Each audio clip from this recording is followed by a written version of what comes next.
So I am working in your Fordney textbook, chapter 11, which starts on page 202. So if you need to pause your video to get to this chapter so you can follow along, please do so. Okay, but we're going to be talking about medical documentation and the electronic health record. Okay, most offices have converted to an electronic medical record system. Many offices are still using a hybrid, so some paper, some electronic. Very few offices are pure paper anymore. And there's a lot of reasons why that is, and we'll talk about that a little bit further in this chapter. So most offices are either pure electronic or a hybrid. Okay.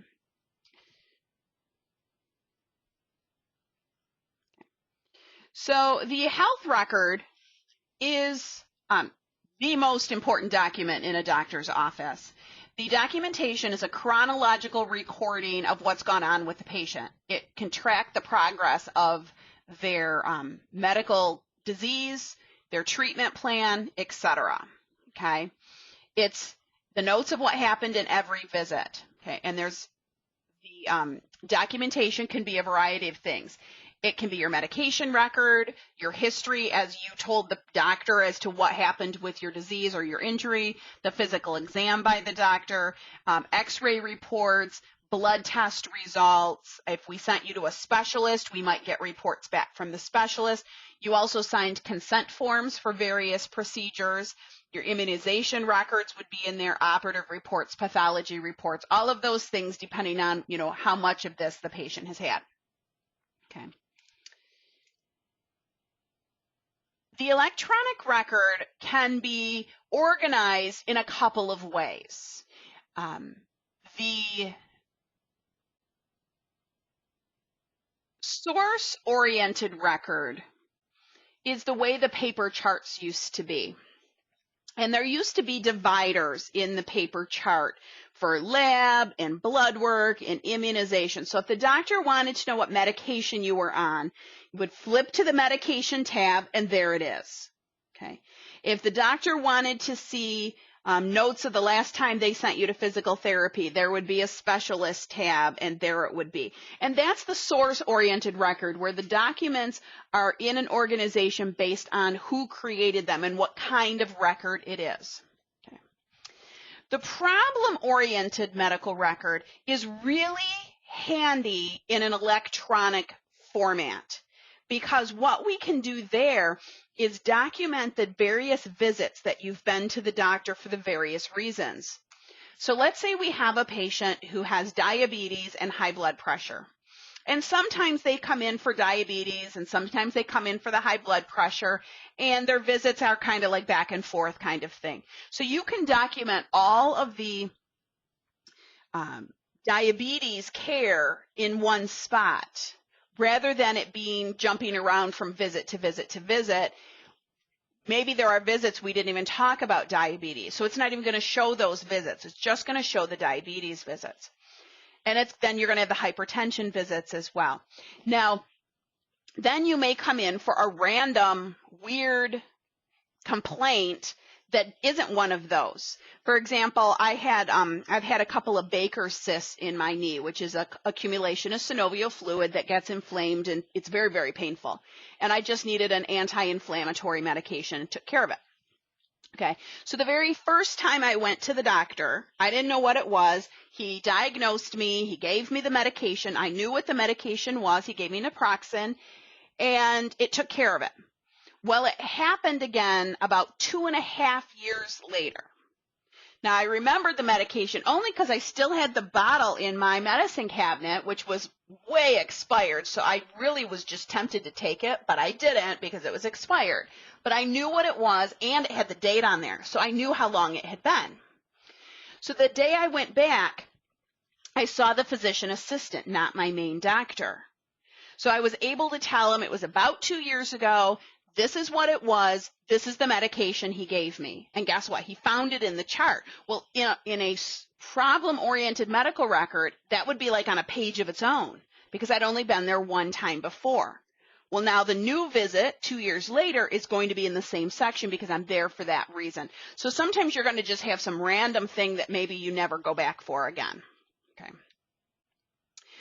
So different ways of organizing the medical record. Okay. EMR and EHR. People use these words interchangeably. Electronic medical record, electronic health record. But they are not the same thing. People will use them interchangeably though.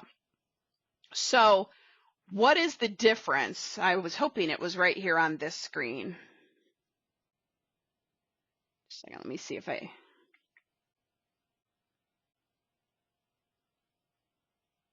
Is it in another chapter? I know it talks about it.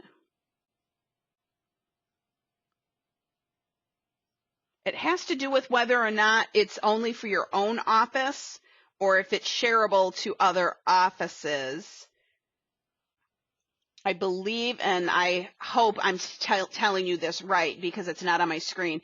The electronic health record is only for use within your own office, and the electronic medical record is shareable out to other offices. That's the difference between the two. So what are the good things about an electronic record? Why would a doctor want to go to electronic medical records? Okay. So why did we want to do this in the first place? Paper worked fine for years and years and years, and 100 years, paper worked just fine. Why did we need to do this? Okay. The greatest advantage is that we can share records very quickly digitally. There is a system of interchanging the data between hospitals, between offices, and across the country. And that is not possible under a paper record. The doctor also has full access. So when the doctor walks into the treatment room with you with their laptop, if that's how they're doing their electronic records, they have everything about you that they know in that system. A couple of clicks and they can see it. The EHR is less physical space because, as we know, if I have 100 patients, I have to store 100 charts. Well, 100 charts in my computer is a much less space than to have 100 charts on a wall in a shelf. Now, 100's not so bad. What if you have 5,000 charts? Now you have a whole room just for storage, which is exactly what offices had. And hospitals had. You can imagine a hospital has like a whole floor just for storage. Well, now it's all in a computer. And you can have a server with a really big hard drive, and you can save thousands of charts onto that hard drive. Okay. We also, chart chasing. We can't lose those charts. In the paper days, man, if that chart got misfiled or fell behind a cabinet or was locked in the doctor's office, nobody could find it. Nobody knew where it was. The patient's here to be treated and nobody can find it. And that was a big problem. With a computer, that problem goes away. Okay.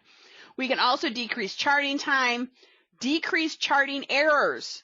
We don't have to read doctors' handwriting or the staff's handwriting anymore. So it increases productivity and effectiveness. For billing, everything gets captured automatically. Those charges are an automatic capture so that nothing gets missed in the billing process. Okay. Another big advantage, then it doesn't say it here, it kind of talks about it here. Oh, it does. Health record is accessible from remote sites. So if I work from home, I can access all those medical records in a couple of clicks. So let's say I called an insurance claim and they say they want to see the operative note. Well, I don't have to call the office, get the operative note printed and faxed to where it needs to go. I can do it myself. I can print it, and honestly, I can print from my office here to my house, and then I have a fax machine and I can fax it myself. So I can speed up the process for getting my claims paid. Okay. So it's great for the ability for working from home. Okay. So why didn't everybody do it? Well, what's the problem? Why was it bad? Well, number one, it's expensive. My billing software that we use in the office I work in costs $10,000. And we had 2 locations and we had to buy 2 of them. That's a lot of money. Okay. These programs are not cheap. After we bought it, then I had to train the staff. They had to learn how to use it.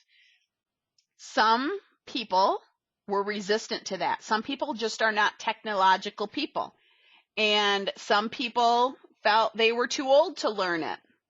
Why should I learn a new system? We've been doing this just fine for the 30 years I worked here. I don't want to learn it. So there were people who were resistant. There were people who just did not want to do it. Okay. We also then have security issues.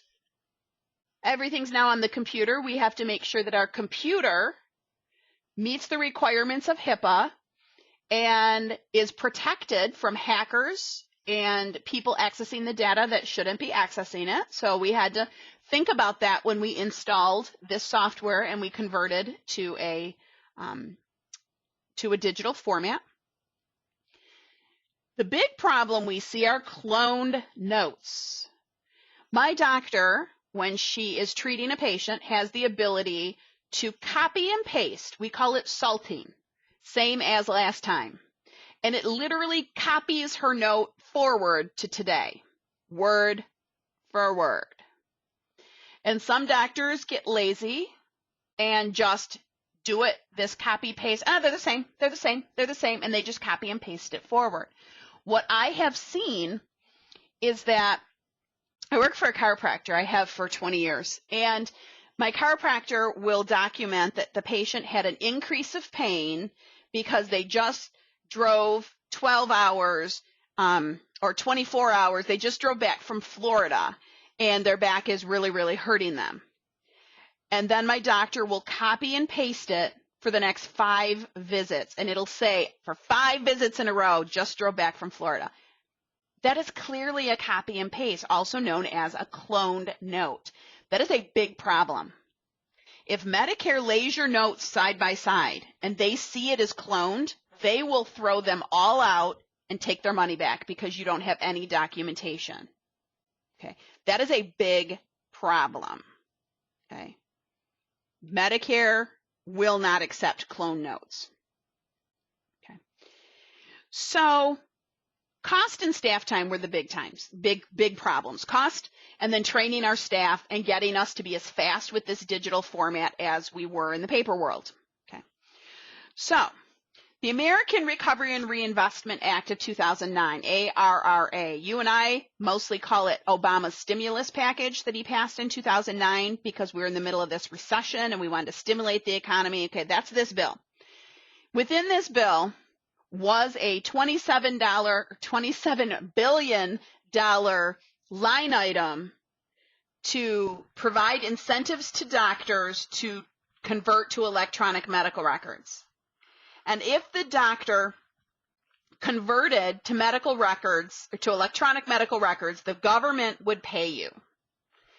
And if you did it based on the way they told you, each doctor could get up to $45,000 in incentive money per doctor.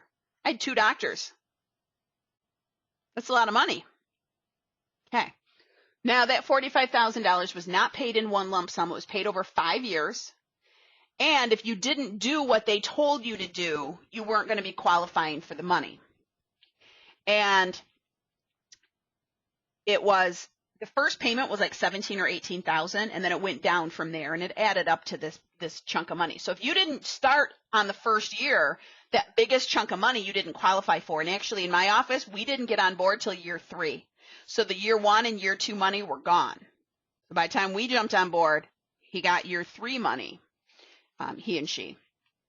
We didn't get year 4 money because we didn't qualify, but we got years 5's money. Okay. So you couldn't just buy a program and set the software. Let's say it came in a box because it doesn't. You know, you download everything. But let's say it came in a box and you bought it and you set it on the shelf and you said, I bought it. No. You actually had to demonstrate meaningful use, meaning you had to use the software in some meaningful way. So they put out criteria which made it meaningful. Okay. So it started out as an incentive policy to give us bonuses and all this stuff. Well, eventually Medicare said, so when it was an incentive, you didn't have to do it. No one was penalized for not doing it, right?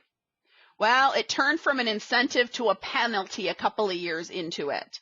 So now the people who chose not to do it were now going to be penalized for not doing it.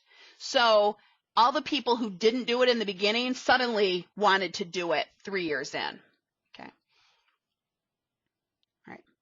So this meaningful use turned into the PQRS system, which has also changed names now into MIPS.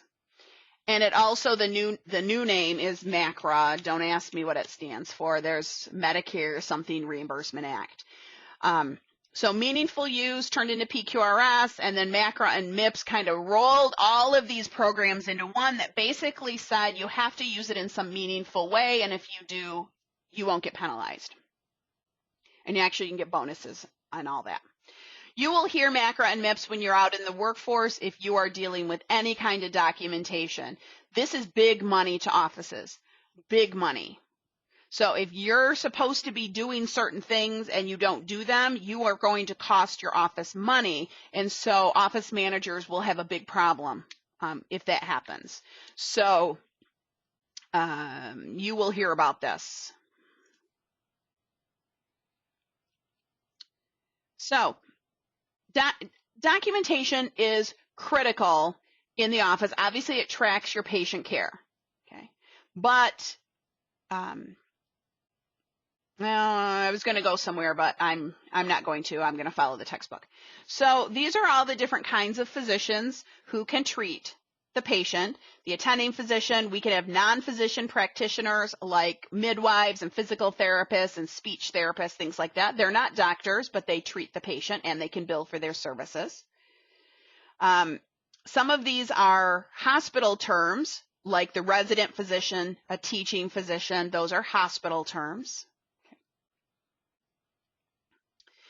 CDI is a really hot field anymore. Hospitals employ CDI specialists. My niece is actually a CDI specialist. She started as a nurse and converted into this. She has her hand a little bit in coding, a little bit in nursing, and a little bit in documentation specialty. And basically CDI staff are analyzing the doctor's medical record following the stay of a patient to make sure everything was done correctly. Because remember, doctors work for the hospital, so they got to do what their employer says. And so what a CDI person will do is they will kind of look at the blood test results and say, why didn't you do this? Why did you do this instead of this? They will question the doctor on some of their treatment decisions. And when my niece started in this position, the doctors kind of gave her attitude. I mean, she was a nurse and she's young. I mean, she's probably about 30, 32, and here she is sending these questionnaires or these queries to doctors much older than her who are much more educated than her, and they had attitude, as you can imagine. But it didn't take long for the hospital to basically tell the doctors, you're going to listen to her. So she sits in these big meetings with head honchos and these doctors, and she basically tells them all the things that are wrong with their medical records. But the whole point of it is that they do better. The whole point of it is that the patient care is better every day. Patient care is better and better and better. Okay. We need legible documentation. In the paper world, that was very difficult to understand and read doctors' handwriting. Fortunately, it's much, much better here in the digital world because it's all typed. Okay.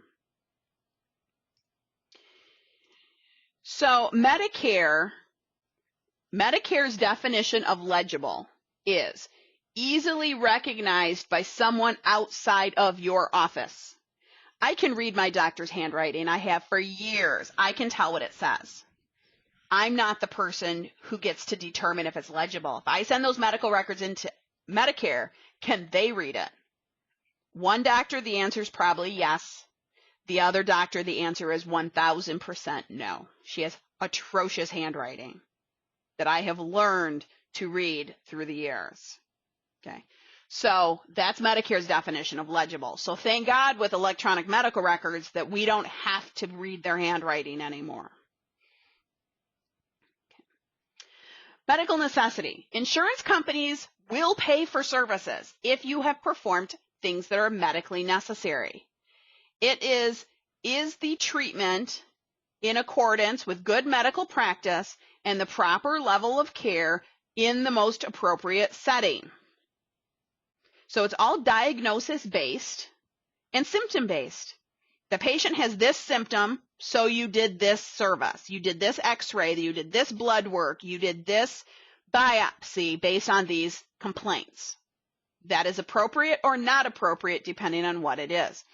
Just because your doctor says it's appropriate does not mean the insurance company will agree. Okay. Your doctor doing it and getting paid for are two different things, and that's why they love billers who kind of enjoy the challenge because we'll get it paid for. Okay.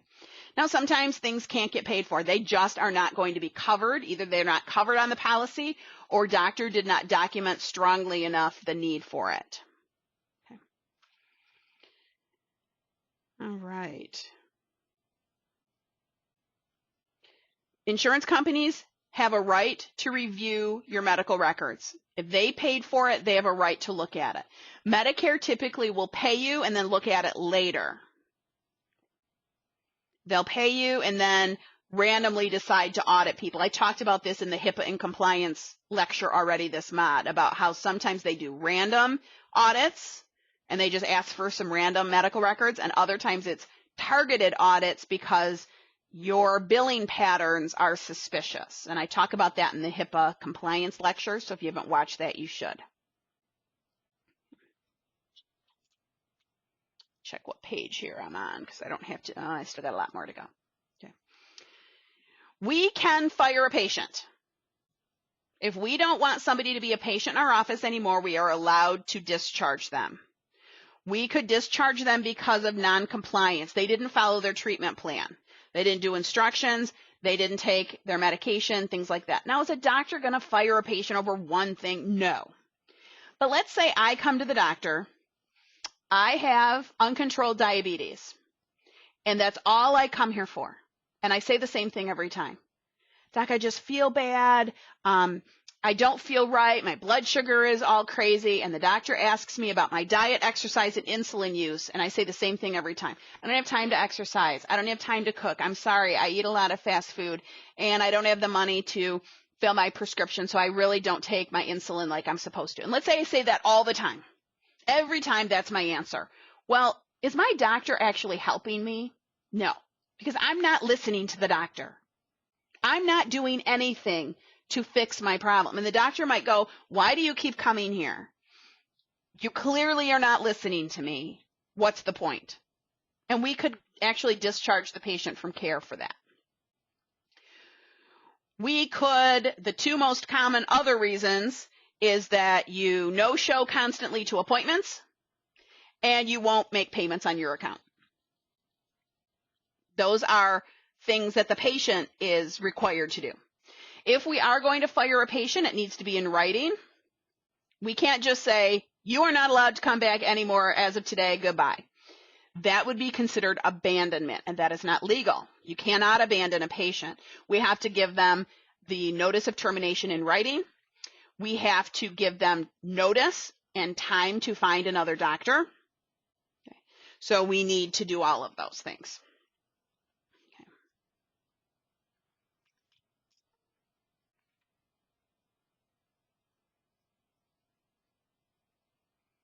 New versus established patient. Let me get my cat off my counter here. Okay. New versus established patient. When we get into coding, you'll see this, and you probably, if you're not in your first module, you've heard this before, is we bill differently for new versus established patients. And the difference is whether we have seen the patient in the last 3 years. So if we have seen the patient before, but it was more than 3 years ago, we call them new again. And here's your decision tree. Was the patient seen by a doctor in our group in the last 3 years? And but when we say group, we're talking a group of doctors who run a business together. Yes or no? No, it's a new patient. Yes, is that other person they saw the same specialty? So there's a couple other things there, but 3 years, don't forget that mark. Okay. We could refer the patient out to another doctor. It could be all of their care, or it could be just part of their care. So let's say the patient sees a pediatrician, and the patient has turned 18, and the pediatrician says, it is time for me to transfer you to another doctor. I'm no longer your doctor. You need an adult doctor. This is who I recommend. Okay. That would be transferring total care. More commonly, we're going to transfer only part of your care. We're going to send you to a physical therapy office for this knee problem. We need you to see a cardiologist or a dermatologist for this problem. But your main doctor keeps care of all the other things you may have wrong with you. When that happens, we may ask that other doctor to do a consultation. It might be your first visit ever there, and we're going to ask that cardiologist to consult and give us their opinion on your heart problem. Okay. So consultations are billed a little different than a regular new patient visit. You actually get paid more for a consultation, so it's really important you don't miss that. Concurrent care. More than one doctor delivers similar services to the patient on the same day. I see this in chiropractic a lot. A patient will come to me and say that they're still going to physical therapy for their low back, but they want to see a chiropractor too. Well, some of the care we do in a chiropractic office is the same as what they do in physical therapy. Some of it, not all of it. So if you tell me you're seeing a physical therapy office, I need to know, when you come see me, did you see them today as well? Because your insurance will not pay for a repeat service. So if you were there, I can't do it here if it's the same service. Okay. Like therapeutic exercise, massage, things like that, both offices do. So if you had it there, you can't have it here. Okay. Continuity of care means we don't want a break in care. If the patient is moving, we want them to see a new doctor at their new place of living right away. We don't want a break of care. So if you're supposed to be coming back every 3 weeks or something for checkups or blood work, we want to make sure that that continues even if you've moved.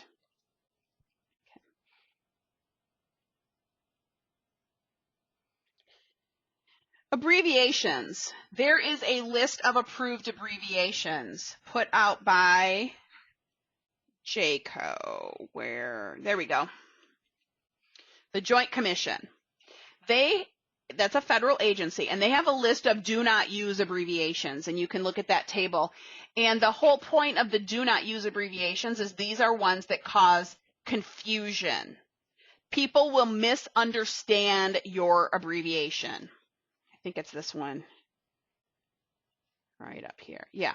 Like, do not use these ones because they can be mistaken for each other, and that's a big problem. Look at this one. If I ordered X.0, so 2.0 milligrams of medication, somebody might miss that point and give the patient 20 milligrams of that medication, which is a huge overdose. So they say do not use that 0.0. Also, do not use point anything without a 0 in front of it. So they're kind of, there you go. These abbreviations can get confused for each other. So these are the ones they've identified are problematic abbreviations. Your office can also have a list of abbreviations that you use in your office. So if your doctor is using abbreviations that maybe aren't on some of these standard lists, you should have a list of abbreviations that your doctor uses. And every time you send a medical record to an insurance company, you should send that list of abbreviations with it so that they can understand the treatment note. Directional terms, perfect mod for this. We've already talked about that this mod, so I'm not going to cover it here. So abstracting. Some of you who love coding, maybe that word just warmed your heart. Others of you, it just seized your heart. Abstracting is reading the treatment note to determine what is billable. Reading the whole treatment note to identify the diagnosis and the procedure code for billing purposes. Okay. I love abstracting because I absolutely love coding. So see how close we are to the end of what I got to do. A couple more pages. Reviews, audits and reviews. Prospective means that the medical records are being reviewed before they pay you. Retrospective is they reviewing it after they've paid you. So Medicare tends to do retrospective. We've already talked about how they random audit and they target audit when they're suspicious over something. And they will ask you for the medical records that they've already paid you for, and you better be able to support what you billed for. Okay. Prospective means that they're doing it before they pay you, which means that your payment turnaround is much slower because they have to actually look at your paper records, which means a human being, like me being a coder, works at the payer and is doing this. And auto insurances and work comp does it this way. If Medicare does a retrospective and your records are bad, like really bad, they may kick you into prospective, which means it's going to take about 60 days for every Medicare claim to get paid because they're going to look at every one of them. And you have to send records with every claim, which is incredibly time consuming. So hope that never happens to you. Okay. Subpoena, we talked about this in the HIPAA chapter about how your records are going to be subpoenaed from time to time because your medical record can justify an injury that the patient suffered. So if the patient is suing their auto insurance or their employer for a work comp, or they're suing their neighbor over a dog bite, your records are going to be subpoenaed. And that's that subpoena ducis tecum, which means they don't want you, they want your medical records. And you'll have to comply with that. Remember all that HIPAA stuff we talked about already about minimum necessary and having a signed release. Of course, the subpoena is the signed release because the judge can override everything. Okay, records retention. Oh, let's talk about storage first because it comes first in the paper, in the chapter. Data storage. If you're digital, that's your computer. If you're paper, that's the literal paper.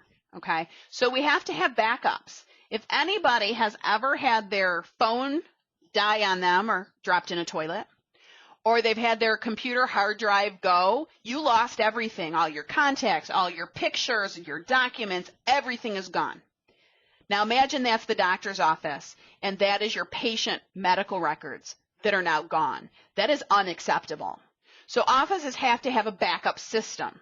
Just like you should be backing up maybe to the cloud or putting your pictures from your computer onto a flash drive or something like that, so should the office. There's different ways of doing it. My office actually backs up to the cloud, so it's very, very simple. I have also, prior to cloud backups being a thing, we used to back up to burn to a CD-ROM. We burned to these big tapes back in the day. Okay, these big magnetic tapes that you had, it was like bigger than an 8-track tape. Okay, so there's a variety of ways of backing up. Okay, some of them are cheaper than others. Backing up to the cloud is actually one of the most expensive ways to do it, but it's the easiest way to do it. So I'm really thrilled my doctor agrees and will pay for it. So if my computer were to crash, if I were to come in tomorrow and my computer won't turn on, hard drive is gone, all I have to do, Go to Best Buy, buy a new computer, install my software, download my backup, and I'm back in business. I'm probably without a computer for about 3 or 4 hours. But if I have no backup, I got a big old problem. How am I going to recreate anything? Okay.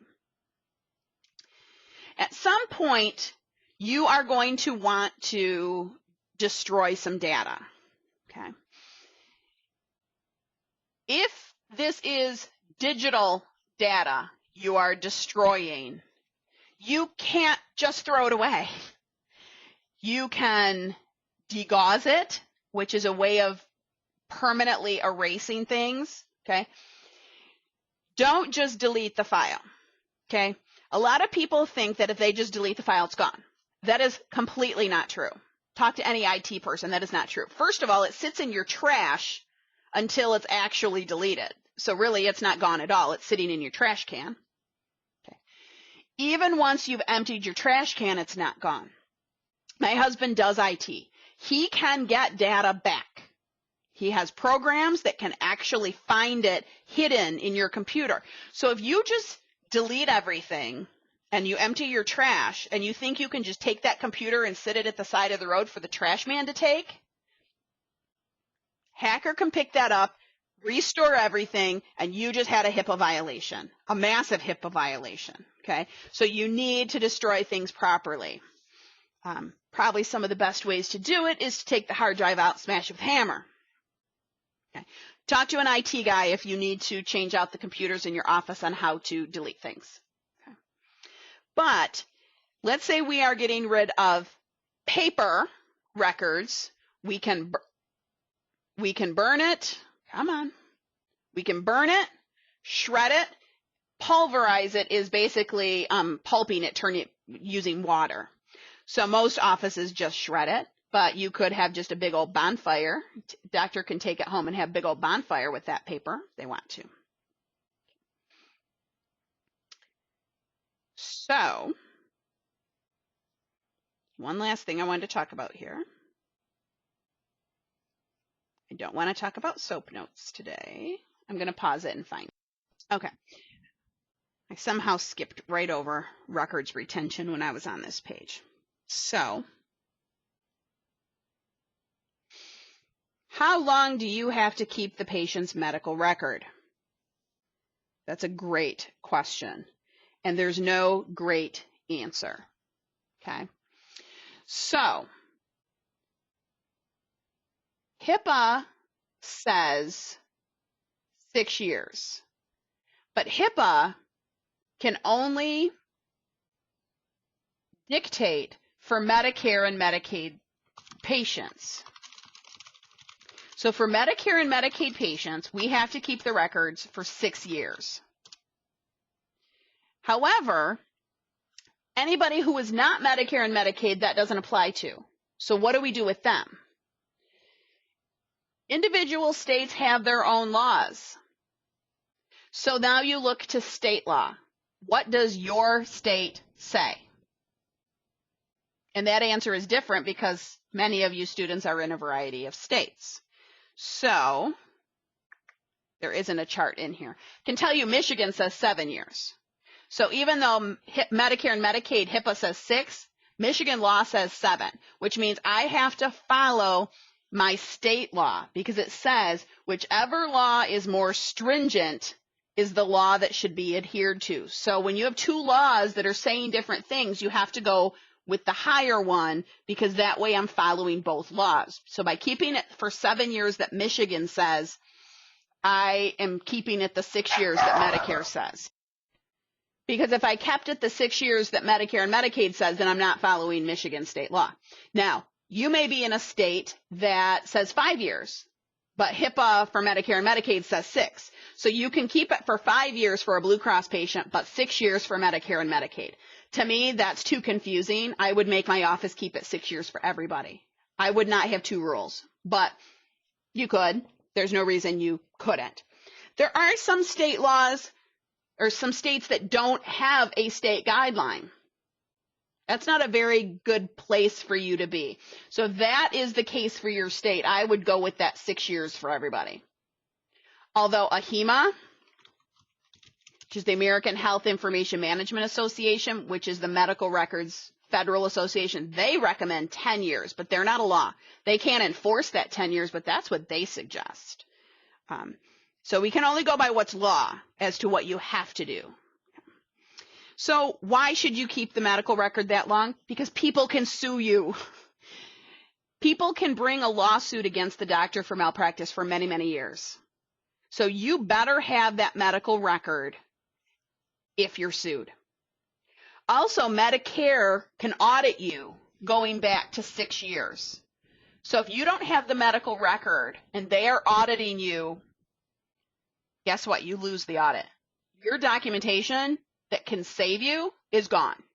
So you will lose the audit if you don't have the medical records available when the audit happens. It's just like if the IRS is auditing you, you better have your tax returns, okay, and all your documentation. Okay, so this whole lecture was so that you can do your ICA today. You have an ICA right here, Medical Documentation ICA, which is all from this chapter that we just discussed.